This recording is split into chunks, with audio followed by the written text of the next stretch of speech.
Hey guys, talk about GSUN. I think I had a small trade on NUWE at market open that I cut on the long side.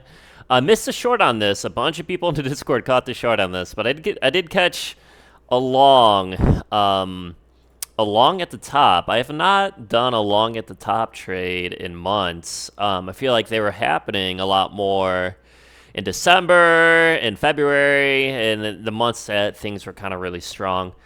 Interesting thing about GSUN, in the Discord, I said, like, hey, all the biggest runners on Friday with BE and NF and yesterday with NUVO, in terms of gapping percentage, in terms of, aggressive moves, they've all been intraday moves, right? They've all been intraday runners, have all been the strongest moves, right? And I always think intraday stocks, intraday runners, always have great long potential, right? Usually the times where they go, straight up, straight down, like you see some random intraday pops that just like pop 50 or 100% go straight down, usually on lower volume, right? Usually on a lot of these straight up, straight down plays happen on stocks trading 100,000 shares, a couple 100,000 shares. They pretty much go straight up because not because there's amazing value, but because the order book is very thin, right? So they go up, volume comes in, they dump right away. But on the flip side, an intraday runner that trades higher volume, let's say 500K per minute, 800K per minute, and especially ones that kind of grind down to support levels that we know they like to bounce off of, like the 1 minute 20, 1 minute 50. Those could be really nice. Those are their opposite. Those could actually be some of the best market open not market open longs, but longs period. And what's nice about them is you don't necessarily have to rely on market open volume. A lot of intraday stocks can pop after market open, half an hour after market open, hours after market open. But yeah, this was nice. I missed a long off the 1 minute 20, just a total mistake. Was trading 500K per minute, intraday runner. Just like nice little long trap candle into the 1 minute 20. And I saw the rotation and I thought about chasing it, but I decided that usually decide against chasing unless I see something like super amazing.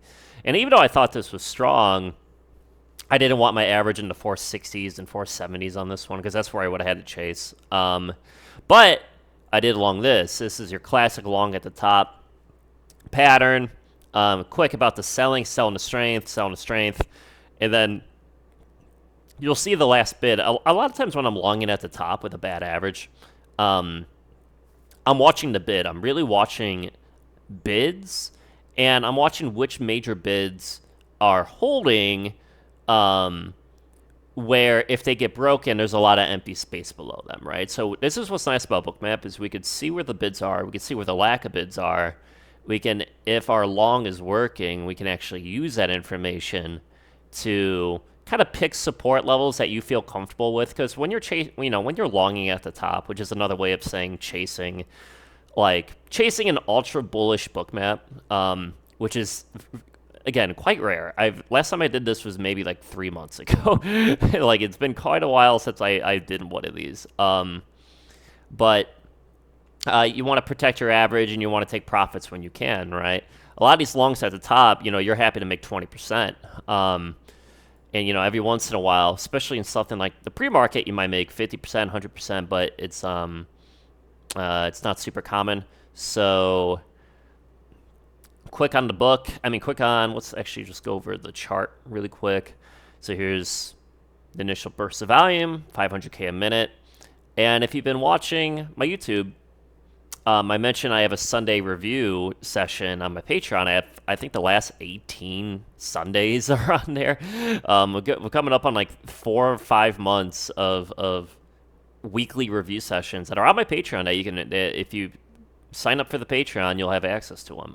But I say that, on a lot of this 1 minute 20, 1 minute 50 continuation, the earlier the move it happens, the better, right? You have to be early in the move if you're going to be, in most situations, if you're going to be longing off the 1 minute 50 1 minute 20. Now, when the market is doing crazy stuff, like say, we have gap, in early April, we had some gappers go up, gap up 100, 150%, pull back and rip, and market open another, 100 to 150%. If the market's giving you those types of aggressive, strong moves, yeah, you can incorporate the MAs a little better, even on, say, a stock that's gapped up in the pre-market. But this type of most markets, most situations, the first move is the best move. The first pullback to the 1 minute 20 and rip, or in this case, me long it. You'll see the book on this, but me long it. This is the best move, right? Any long after this is highly suspect, and especially given how aggressive this move is. The more aggressive the move is, the more bearish, especially after the first kind of short trap gets executed, and you start getting a lot of range like you get on this. You should be short bias. I told people, on this pullback to the 1 minute 20, I saw this soak, and I told my Discord, I was like, hey, this is the time to be short bias on the stock. Big aggressive move. This 1 minute 20, amazing. This 1 minute 20, not great. Okay. This is the one, this is the move where, especially just given how extended it got, how aggressive it was, it's no longer time to look for the long. It's time to be short. So here's the book. So here's that initial pullback to the 1 minute 20, right? You can see them pulling ask up here. You can see on these quick dumps to the 1 minute 20, you want to see bid support. Had some bid support, had some ask being pulled. I just thought it was one bid, and I wasn't too sure about it, and it started ripping. And when an intraday stock or a pre-market stock starts really ripping, right? You'll see this in the pre-market. A stock will go up 30, 40%, pull back, and then it not only does it start pushing new highs, but volume becomes 2x, 3x what it was, right? You start getting stocks that go from, 100, 200K a minute up to 600K a minute, 700K a minute. When that type of ramping of volume starts happening, you always want to look at the bid support, right? Because sometimes that wrapping volume doesn't have a lot of bids pushing it up, and then, it might give some type of topping pattern relatively quickly, but this was the exact opposite. We just see initial bid.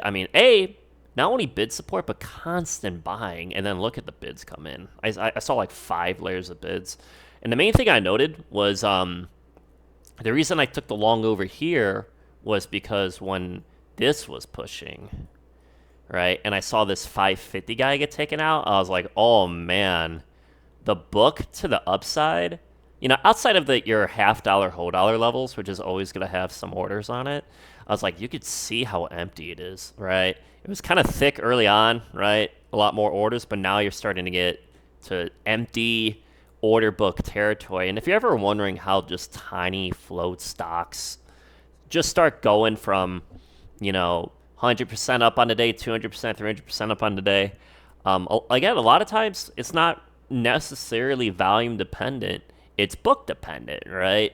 And of course, you could see the volume. Volume's not a hidden value. You could see what the volume is, and then you could put 2 and 2 together, right? You could put, you see the bid support, you see the high volume, you see the lack of ask.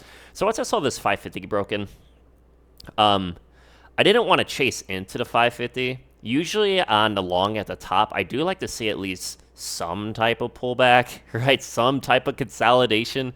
If something's just kind of ripping every 10, 15 seconds, it's just like, you might get lucky sometimes, but I find that it works a lot better when you get a minute or so of consolidation and you get to see how the bid stacks, you see it pull back into the bids. And you'll see stuff like this, right? You see the bids get pulled here. There's a lot of empty space. It pulls back, but now there's only one ask kind of following it down, and there's a lot of bid support down here. So I actually longed this rotation, especially once this ask got taken out. I longed a little bit into the rotation, and I longed even more. And then, I was risking these 1 minute 9 bids down here, but then, look what happened, man. They just stacked. And again, the reason I held a lot of my shares was, I sold some in the strength, but I'm looking at the bid, right? And I'm seeing a $6 bid. I was like, oh man, if $6 gets knifed, especially knife down to like 580s, 570s. I'm just gonna have to get out. But the $6 bid held. It kept pushing. More bids came in, kept pushing, and yeah, and sell some into strength. And then the new bid I'm looking at is 650. 650 got taken out. That's where I got out of the stock. But yeah, now you'll see that a lot of those bids that were used to push this to the sevens are starting to get pulled, right? And the few bids that are remaining are starting to get sold into, right? So, I'm seeing a lack of bids on this stock, but we got a quick dump, right? This is a quick dump here to here. Creates a lot of empty space. So I missed the read on this. A bunch of people on my Discord got it, but this was nice, man. A nice rotation. A lot of these backside rotations eat through a lot of ass, right? A lot of ass, eating through ass without a lot of bid follow-up. There's a few people in the room that caught this in the 680s. They did another interesting little long trap. I mean, if we go back to the chart, you can actually see there's a lot of bearish factors on this. First of all, it's holding the 1 minute 20. Same MA it held earlier. But like I said, odds go down. The higher something the more aggressive something's extended, the higher it's extended. And the 1 minute 20 here is just forming a little bid prop. You could see the painted higher lows, right? So the aggressiveness of the move is bearish, right? The fact that it's coming back we saw this yesterday on the short I took with whatever yesterday's video was. But a lot of times when the same MA gets tested over and over and over again, the less likely that MA is to work, especially the more extended something gets. So yeah, I thought this move was really interesting. I didn't have the read on this move either, which sucks because this is ultimately the move that, down only to the 1 minute 200. 1 minute 200, by the way, very common MA on like intraday runners. You could hold for lower, but if volume starts getting really, really, really, really like essentially zero along the 1 minute 200, a lot of times intraday stocks will kind of bottom out there, or maybe they'll dip a little bit, do stuff like this. So anyway, this move is interesting just because they actually stacked a bunch of bids. It looked like they were about to initiate this, like 1 minute 20 initiation. And then, interesting enough, they filled the ask that was kind of holding the ask that was holding the lower highs down. And we see they start to pull some of the bids lower, some of the asks start to get filled, and then big aggressive knife move, right? Not the worst short. I mean, most people in my room took the short earlier, right? The one that went closer to high day, the one that had, kind of less bid support or bids getting pulled, that type of thing. But yeah, this was an interesting play. What do we call it? Pretty short video, so I'll go over. I did long this. I did do the market open long just because it did the quick dump pattern. It started trading, 1.7 million shares per minute, and then it did the quick dump. A lot of times these could be strong, right? But I think I don't want to spend too much time on NUWE. I did long it at like around 32-ish. Sold some into the push, the long trap, because always got to ask yourself, where's the long trap going to be? And then I sold out on the knife back to my average. And I think I didn't make anything on it. But one thing I want to bring this up for is we're having a discussion in my Discord about, market conditions. Because market conditions is always going to be a major factor in how a lot of patterns play out. And I remember this chart reminded me of INVO from about 3 weeks ago, right?